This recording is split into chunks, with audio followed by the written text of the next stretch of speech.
Hello students, today we will learn about a new topic, capacitors, and sometimes it is also known as condenser. So basically what is capacitor? So in capacitor we have uh, two metallic plates and both are oppositely charged. Now if one plate is positively charged, another plate is negatively charged, and both plates are placed at a certain distance d. The medium between these two plates may be vacuum or any dielectric medium. So we have to know dielectric. Dielectric are such material which are insulator and do not conduct electricity. So capacitor is a combination of uh, two oppositely charged plates, and the gap between these two plates is filled with any dielectric or insulator medium or vacuum. And the examples of dielectrics are like any paper or glass or any type of ceramic material. These are the examples of dielectric medium. So the gap between these two plates may be vacuum or any dielectric. So this is the basic geometry of a capacitor. Now capacitor is used to store charge. Charge is stored in a capacitor with the help of these two plates. Now there are different types of capacitor. These can be classified as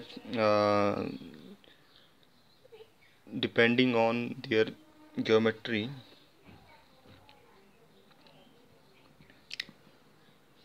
Depending on their geometry, capacitor may be parallel plate capacitor, in which two plates are kept parallel to each other, and the capacitor may be spherical capacitor, in which there are two spherical cell, and between these two cells, there is vacuum or any dielectric medium.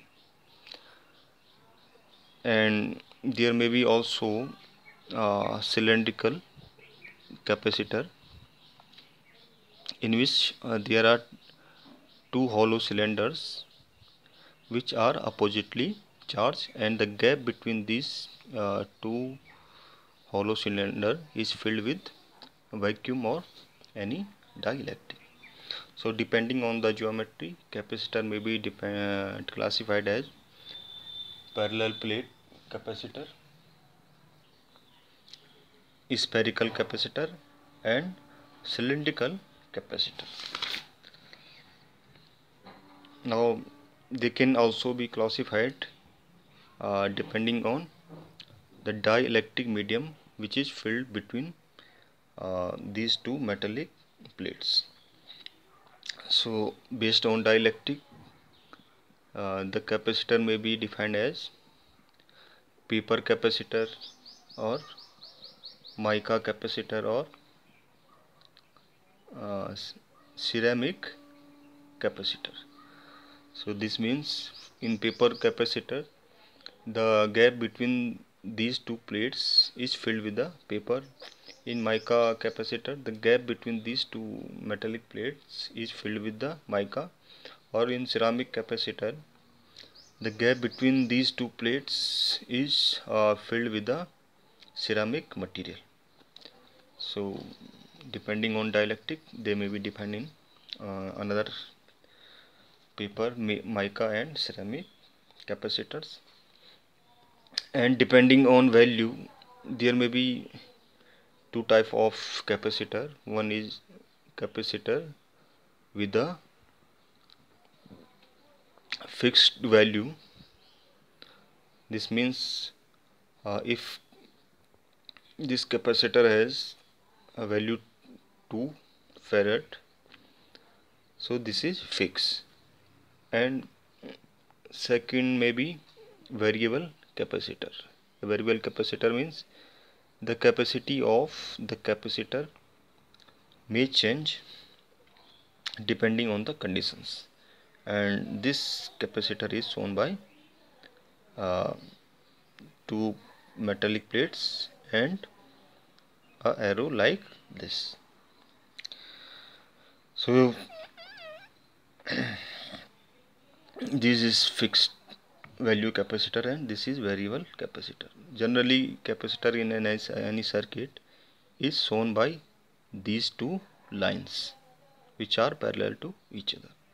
This is slightly different from the battery symbol. This is symbol for capacitor, and this is slightly different from the symbol of a battery. In battery these two lines differ in size, but in capacitor these two plates are of equal size. So this is slightly different notation for capacitor and battery. Now what is the unit of capacitor? So as every physical quantity has some unit, so capacitor has also a unit, and the unit of capacitor is called farad. But farad is a very large unit, so generally capacitor capacity of any capacitor is very low compared to this large unit farad. So the another unit of the capacitor are microfarad or nanofarad. These are the small units compared to farad. As we know that unit of mass is kilogram and the small unit are milligram or gram. Similarly farad is a very large unit, and generally the capacity of capacitor are very low, so the capacitance is measured in terms of microfarad and nanofarad. So 1 microfarad is equal to 10⁻⁻⁶ farad, and 1 nanofarad is equal to 10⁻⁹ farad.